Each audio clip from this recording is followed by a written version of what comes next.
ओम नमो भगवते वासुदेवाय।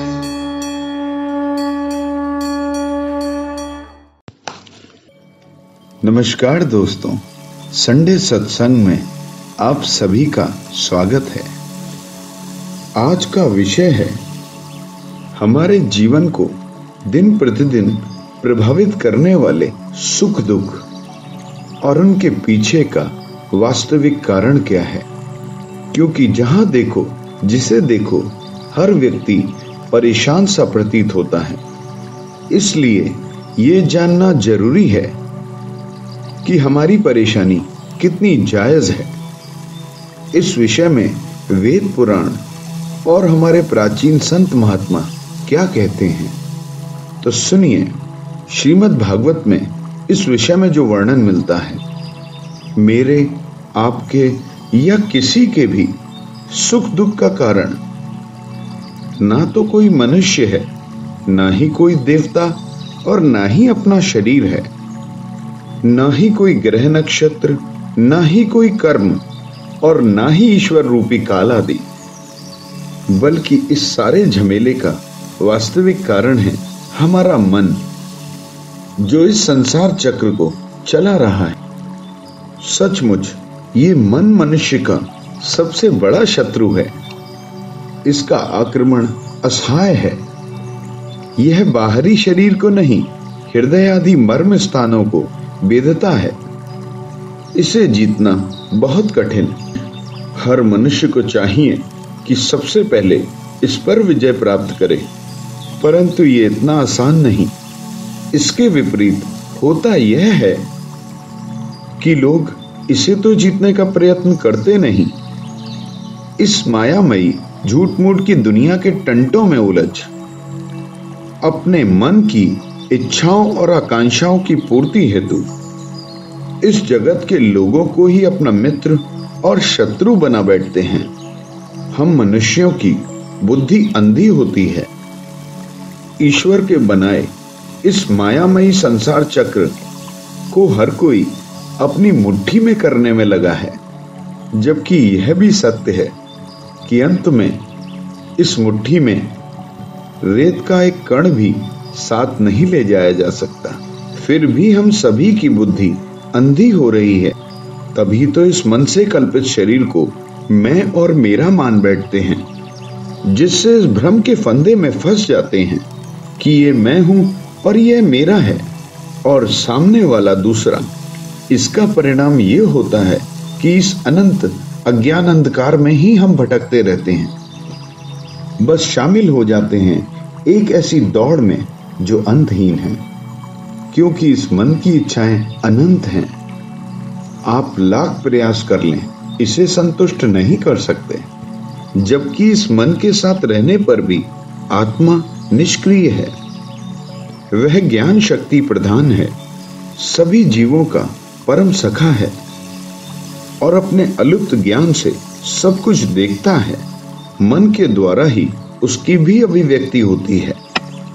जब यह आत्मा इस शरीर और मन को स्वीकार करके उसके द्वारा विषयों का भोक्ता बन बैठता है, तब कर्मों के साथ आसक्ति होने के कारण वह उनसे बंध जाता है। किसी भी मनुष्य के द्वारा किए गए सत्कर्म जैसे दान, अपने धर्म का पालन, नियम, यम, वेदाध्ययन, ब्रह्मचर्य आदि श्रेष्ठ व्रत, इन सब का अंतिम फल यही है कि मन एकाग्र हो जाए और भगवान में लग जाए। मन का ईश्वर में समाहित हो जाना ही परम योग है। जिसका मन शांत एवं समाहित है, उसे दान आदि कर्मों का फल प्राप्त हो चुका है। उसके लिए अब उनसे कुछ लेना देना बाकी नहीं रहा। इसके विपरीत जिसका मन चंचल है और आलस्य से घिरा हुआ है, उसको अपने द्वारा किए गए सत्कर्मों का अब तक कोई लाभ प्राप्त नहीं हुआ। इस बात को समझ लें, सभी इंद्रियां मन के वश में हैं, मन किसी इंद्रिय के वश में नहीं। यह मन बलवान से बलवान भयंकर देव है, और जो इसको अपने वश में कर लेता है वही देवों का देव, इंद्रियों का सच्चा विजेता है। फिर भी एक बार को इन सभी बातों से उलट अगर मान भी लें कि अगर मनुष्य ही सुख दुख का कारण है, तो भी उन सुख दुखों का आत्मा से क्या संबंध?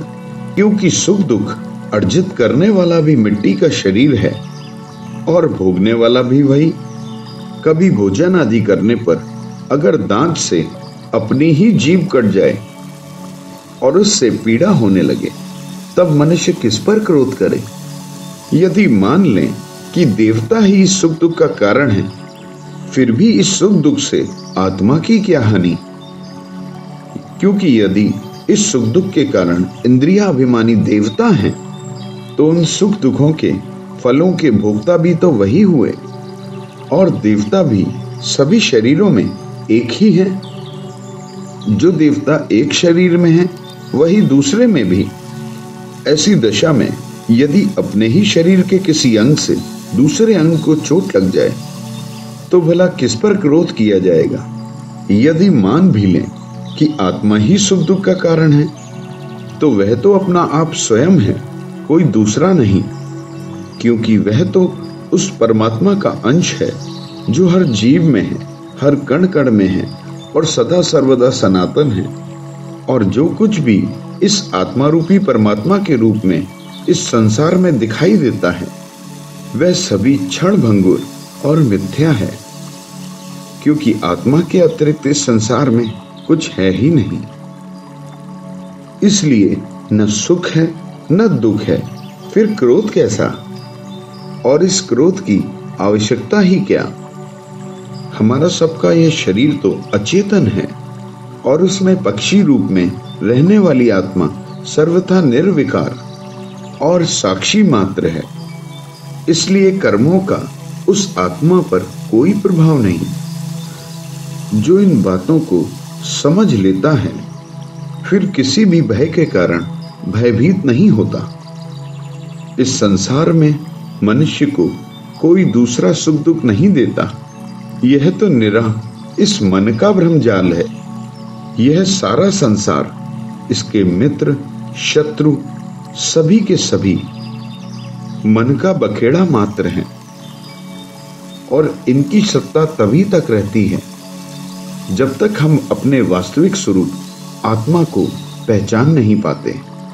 इसलिए हम सभी को अपने दान पुण्य, वेदाध्ययन और सत्कर्म का एक ही लक्ष्य रखना चाहिए कि जैसे भी हो हमारे इस मन पर नियंत्रण हो, और मन पर नियंत्रण करके अपने आत्मा के साक्षात्कार को समय दें, जिससे उस परम पिता परमात्मा का आत्म साक्षात्कार हो सके।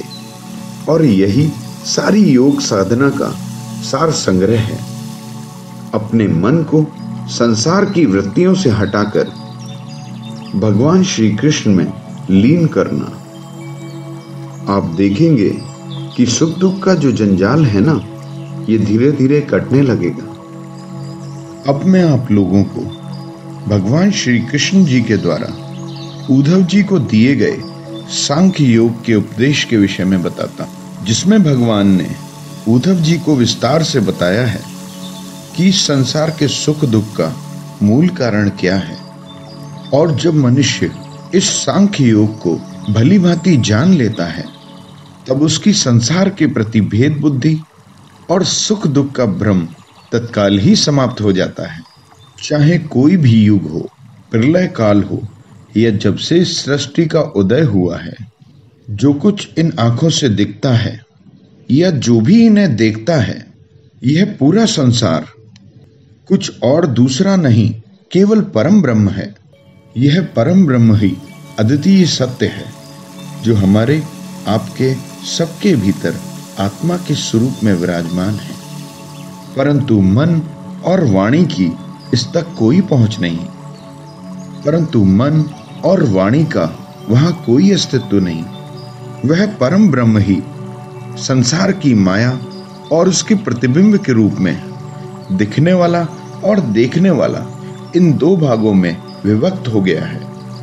इसमें से एक वस्तु की प्रकृति और उसी ने इस जगत में कार्य कारण रूप धारण किया है। और दूसरी वस्तु को ज्ञान रूप पुरुष कहते हैं।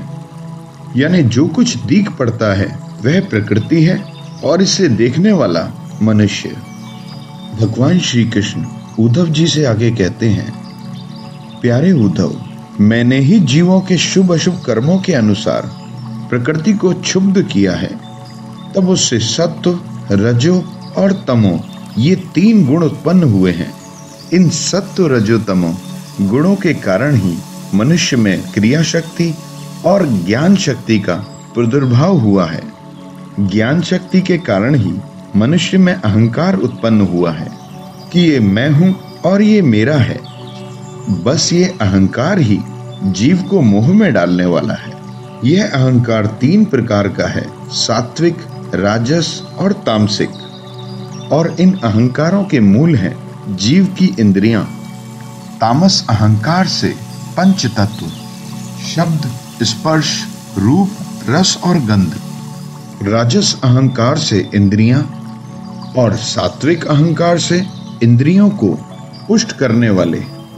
प्यारे उद्धव, जब इस सृष्टि का निर्माण हुआ था तब ये सभी पदार्थ मेरी प्रेरणा से एकत्र होकर परस्पर मिल गए और इन्होंने ही यह ब्रह्मांड रूपी अंड उत्पन्न किया। यह अंड ही मेरा उत्तम निवास स्थान है। जब यह अंड करोड़ों वर्षों में जल में स्थिर हो गया तब मैं ही नारायण रूप में इसमें विराजमान हो गया। अंड के भीतर विराजमान मेरे स्वरूप के नाभि से ही विश्व कमल की उत्पत्ति हुई और उसी पर ब्रह्मा का आविर्भाव हुआ। विश्व के निर्माण के लिए ब्रह्मा जी ने पहले बहुत बड़ी तपस्या की। उसके बाद मेरा कृपा प्रसाद प्राप्त करके रजोगुण के द्वारा भू, भुवः स्वाहा अर्थात पृथ्वी, अंतरिक्ष और स्वर्ग, इन तीनों लोकों के लोकपालों की रचना की। देवताओं के निवास के लिए स्वर्गलोक, भूत प्रेतों के लिए अंतरिक्ष और मनुष्य के लिए पृथ्वी का निश्चय किया। इन तीनों ही लोकों के ऊपर महरलोक, तपलोक आदि सिद्धों के निवास स्थान हैं। सृष्टि निर्माता ब्रह्मा जी ने असुर और नागों के लिए पृथ्वी के नीचे अतल, वितल, सुतल आदि 7 पाताल बनाए। जीव को इन्हीं तीनों लोकों के त्रिगुणात्मक कर्मों के द्वारा भिन्न भिन्न गतियां प्राप्त होती हैं। योग, तपस्या और संन्यास द्वारा महरलोक, जनलोक और तपलोक और सत्यलोक की उत्तम गति प्राप्त होती है। मनुष्य को भक्ति योग से मेरा परम धाम प्राप्त होता है। ये सारा संसार कर्म और उसके परिणामों से युक्त है। प्यारे उद्धव, मैं काल के रूप में इन कर्मों के फलों का विधान करता हूँ। इन कर्मों और फलों के चक्कर में पड़कर जीव कभी उत्तम लोक में जाता है और कभी अधोगति को प्राप्त करता है। जगत में छोटे बड़े जितने भी पदार्थ बनते हैं सब मनुष्य और प्रकृति इन दोनों के ही संयोग से सिद्ध होते हैं। इसलिए मनुष्य को ध्यान रखना चाहिए, जो अंत में रहेगा और जो प्रारंभ में था वही मध्य में भी है और वही सत्य है। ये सत्य, रजोतमो और कर्मों और उनके फलों के विकार तो व्यवहार के लिए की हुई कल्पना मात्र हैं और इस कल्पना का निर्माता है मनुष्य का मन, जो मैं और मेरे के फेर में पड़ा है। जैसे कंगन, कुंडल आदि सोने से निर्मित होते हैं, वैसे ही मिट्टी के घड़े आदि अन्य सामग्रियां, इन दोनों में ही पहले भी मिट्टी या सोना था, बीच में भी मिट्टी या सोना रहेगा और अंत में भी केवल मिट्टी या सोना ही बचेगा। इस्तेमाल लेते पर हम उन्हें कुंडल, कंगन, मिट्टी का घड़ा इन स्वरूपों में मान तो लेते हैं, परंतु वास्तविकता यह ही है कि है तो वो सोना और मिट्टी ही। इसी प्रकार संसार की माया है तो सब कुछ परम ब्रह्म ही, जो आत्मा के रूप में हमारे सबसे करीब हमारे हृदय में विराजमान है, परंतु हम हैं कि उससे सबसे दूर।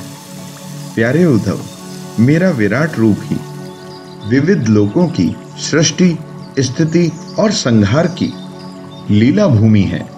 जब मैं काल रूप से इसमें व्याप्त होता हूँ, प्रलय का संकल्प करता हूँ, तब जिस प्रकार इसका उदय हुआ था उसी प्रकार यह मुझ में वापस लीन हो जाती है।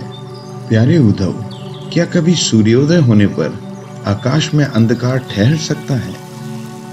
उसी प्रकार जो मनुष्य इस प्रकार की विवेक दृष्टि से इस सृष्टि को देखता है, उसके चित्त में इस संसार के प्रपंच का भ्रम हो ही नहीं सकता, और यदि कदाचित हो भी जाए तो ज्यादा समय तक हृदय में ठहर नहीं सकता। कथा में एक अल्प विराम लेके एक सुंदर भजन का श्रवण करते हैं, जो कि मेरे एक मित्र द्वारा गाया गया है।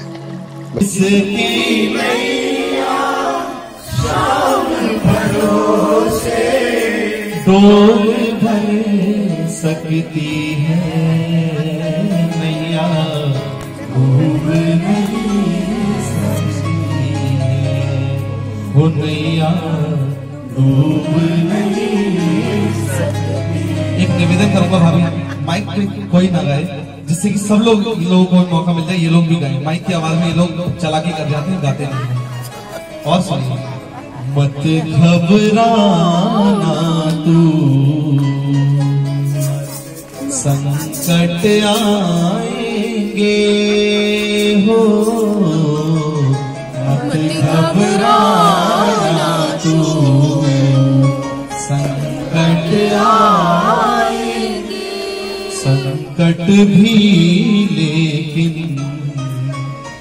जानिए जाएंगे,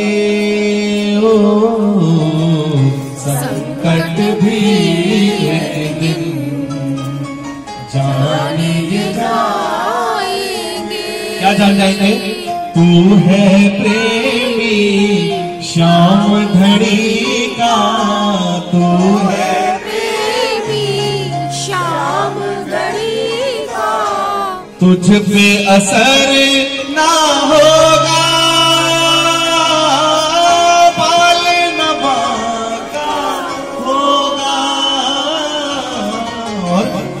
देर भले हो जाए गाड़ी, देर भले हो जाए गाड़ी, छूट नहीं सकती है नैया, छूट नहीं सकती। मीठी मीठी तालियों के साथ, जिसकी शाम भरोसे, किसकी शाम भरोसे, वो डोल भले सकती है नैया, डूब नहीं सकती है नैया, डूब नहीं सकती है। दर्द भरे बादल जब घिर जाएंगे, ओ दर्द भरे बादल जब घिर जाएंगे, ओ साथ जो थे हरदम वो नजर न आएंगे, साथ जो थे हरदम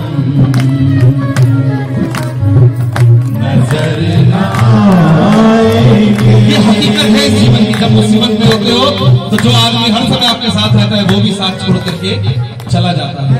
कौन आता है उस समय? ताली बजाओ।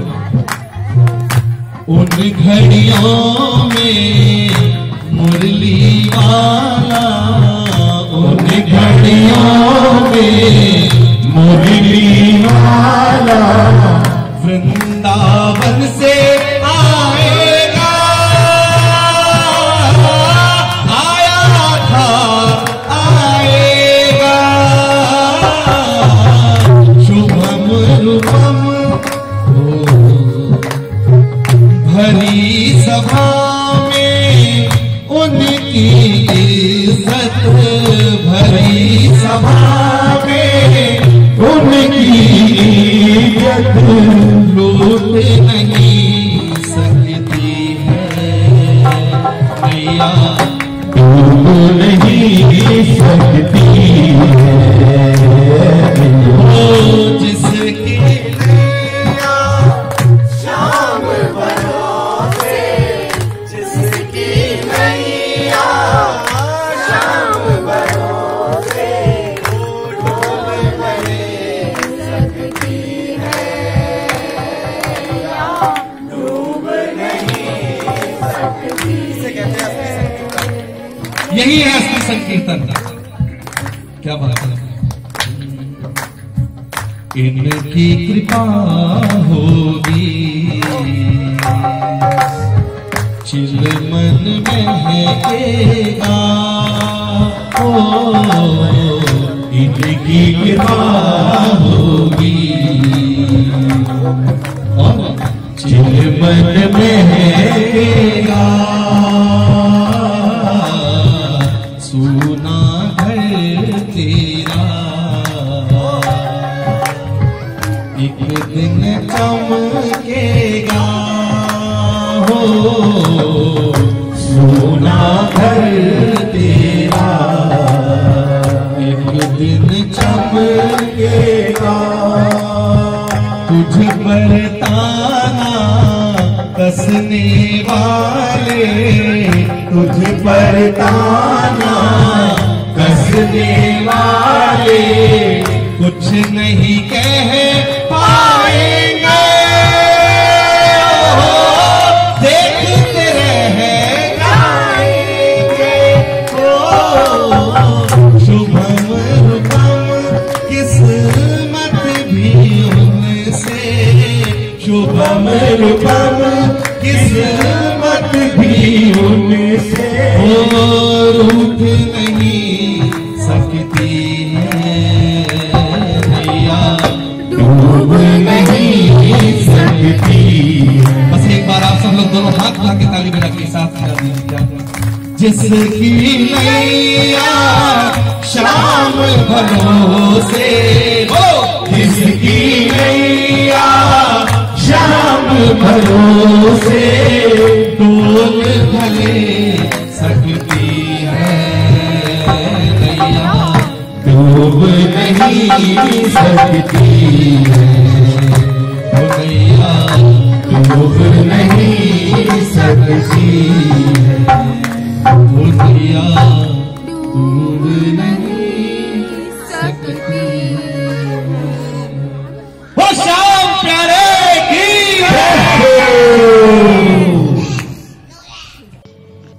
मित्र उद्धव, अब मैं तुम्हें उन 3 गुणों का वर्णन करता हूं जिससे संसार की क्रिया लीला चलती है। सभी व्यक्तियों में अलग अलग गुणों का प्रभाव होता है और उसी के कारण प्राणियों के स्वभाव भिन्न भिन्न होते हैं। अब मैं तुम्हें बताता हूं कि किस गुण के कारण किस मनुष्य का कैसा स्वभाव होता है। तुम सावधानी से सुनो। सर्वप्रथम सत्व गुण की वृत्तियां हैं मन पर संयम, इंद्रियों पर संयम, सहिष्णुता अर्थात धैर्य भाव, सत्य, संतोष, त्याग, सांसारिक विषयों के प्रति अनिच्छा, श्रद्धा, लज्जा अर्थात पाप करने के प्रति संकोच भाव, दान, विनय और सरलता आदि। इसके बाद रजोगुण की वृत्तियां हैं इच्छा, प्रयत्न, घमंड, असंतोष, स्वभाव में अकड़, देवताओं से धन की याचना, दूसरों के प्रति भेद बुद्धि, विषय भोग, युद्ध के लिए सदैव उत्साहित रहना, अपने यश, प्रेम, हास्य और पराक्रम के लिए हठ पूर्वक प्रयास करना। तमोगुणी जीवों की वृत्तियां हैं क्रोध, लोभ, झूठ बोलना, हिंसा करना, झूठा दिखावा करना, पाखंड, कलह, शोक, मोह, दीनता, निद्रा, भय और अकर्मण्यता। इस प्रकार क्रम से सत्वगुण, रजोगुण और तमोगुण की अधिकांश वृत्तियों का पृथक पृथक वर्णन किया। अब उनके मेल से जो वृत्तियां बनती हैं उनके विषय में सुनो। उद्धव जी, ये मैं हूं, ये मेरा है, इस प्रकार की बुद्धि में ही तीनों गुणों का मिश्रण है। पुरुष हो या स्त्री, जब निष्काम होकर अपने नित्य नैमित्य कर्मों द्वारा मेरी आराधना करे तब उसे सत्वगुणी समझना चाहिए। किसी इच्छा को रखते हुए सकाम भाव से मेरी पूजा या आराधना करने वाले को रजोगुणी समझना चाहिए, और जो अपने शत्रु की मृत्यु के प्रायोजन से मेरा पूजन करे उसे तमोगुणी समझना चाहिए। मानसिक शांति और जितेंद्रियता आदि गुणों से सत्व गुण की पहचान होती है। कामना और इच्छा से रजोगुण की, क्रोध हिंसा आदि से तमोगुण की पहचान होती है। सत्व रजो तमो इन तीनों गुणों का मूल कारण मनुष्य का मन है। प्यारे उद्धव, उसका मेरे से कोई संबंध नहीं, और इन्हीं गुणों के कारण जीव शरीर और धन आदि में आसक्त होकर संसार के विविध बंधनों में बंध जाता है। जब मन शांत हो, इंद्रियां प्रसन्न हो, यह शरीर निर्भय हो और मन में कुछ भी पाने की इच्छा शेष न बचे, तब सत्व गुण की वृद्धि समझना चाहिए, और यह सत्व गुण ही मेरी प्राप्ति का साधन है। जब संसार में उलझ निरे कर्म करते करते मनुष्य की बुद्धि चंचल, ज्ञानेंद्रियां असंतुष्ट, कर्मेंद्रियां मैं मेरेपन में उलझी हुई, मन भ्रमित और शरीर अस्वस्थ हो जाए, तब समझना चाहिए कि रजोगुण का प्रभाव बढ़ रहा है। जब मनुष्य एक ऐसी अंधी दौड़ में बढ़ जाए कि वह अच्छे बुरे का फर्क करने का मौका ही न ढूंढ पाए, सांसारिक सुखों की दौड़ में इतना अंधा हो जाए कि मन कभी शांत ही न रहे, तब समझना चाहिए कि तमोगुण की वृद्धि हो चुकी है। उद्धव जी, सत्वगुण बढ़ने पर देवताओं, रजोगुण बढ़ने पर असुरों और तमोगुण बढ़ने पर राक्षसों को बल मिलता है, और इसी अनुरूप चतुर्युगी का विधान है। कलयुग में क्योंकि तमोगुण और रजोगुण का बोलबाला होता है, इसलिए असुरों और राक्षसों का प्रभाव अत्यधिक बढ़ जाता है। इसलिए असुर और राक्षसों जैसी बुद्धि और वृत्ति रखने वालों का बोलबाला बढ़ जाता है। अंतर्मुखता, अंतर्चित्त से प्राप्त होने वाले सुख की जागृत अवस्था को ही सत्वगुण कहते हैं। बाहिर्मुखी सुखों से प्राप्त होने वाली स्वप्न अवस्था को ही रजोगुण कहते हैं। अज्ञानता, दीनता से प्राप्त होने वाले सुख की सुषुप्ति अवस्था को ही तमोगुण कहते हैं। वेद पुराणों के अभ्यास में तत्पर जीव सत्व गुण के द्वारा ऊपर के लोकों में जाते हैं। तमोगुणी जीवों को वृक्ष जीव जंतु आदि की योनियां प्राप्त होती हैं, और रजोगुण से मनुष्य शरीर मिलता है। जिसकी मृत्यु सत्य गुण की वृद्धि के समय होती है उसे स्वर्ग मिलता है।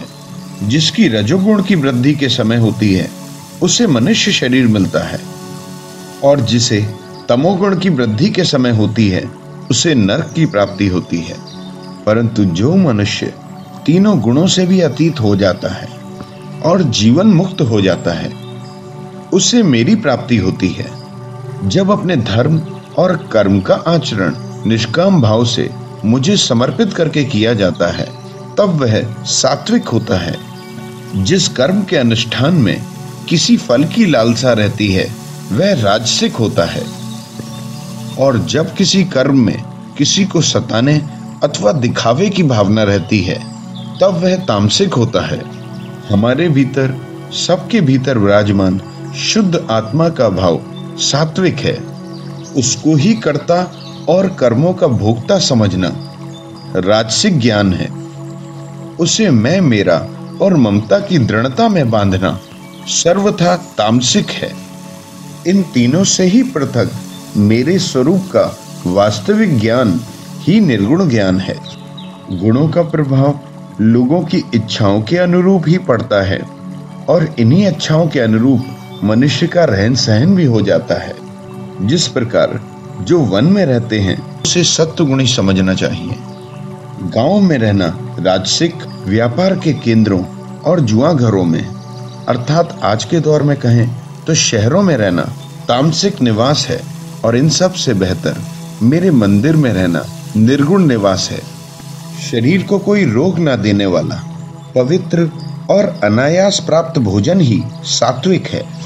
रसेंद्रियों को रुचिकर और स्वाद की दृष्टि से लिया गया आहार राजस और दुखदायी एवं अपवित्र आहार तामसिक है। प्यारे उद्धव, पुरुष और प्रकृति के आश्रित जितने भी भाव हैं सारे के सारे इन्हीं गुणों से निर्मित हैं। फिर चाहे जो कुछ भी हमें नेत्रों से दिखाई देता है, जो कुछ भी हम अध्ययन अध्यापन करते हैं और जिन भी बातों पर हम बुद्धि के द्वारा विचार करते हैं, जीव की जितनी भी योनियां अथवा गतियां होती हैं वे सब की सब गुणों के कारण ही होती हैं। मित्र उद्धव, यह मनुष्य शरीर बहुत ही दुर्लभ है। केवल इसी शरीर में तत्व ज्ञान और उसमें निष्ठावान विज्ञान की प्राप्ति संभव है।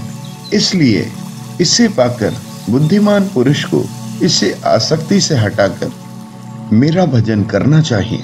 विचारशील पुरुष को चाहिए कि बड़ी सावधानी से सत्व गुण में मन को लगाकर रजोगुण और तमोगुण को जीत ले, इंद्रियों को वश में कर ले और मेरे स्वरूप को समझकर मेरे भजन में ही लग जाए। आसक्तियों को लेश मात्र भी न रहने दे।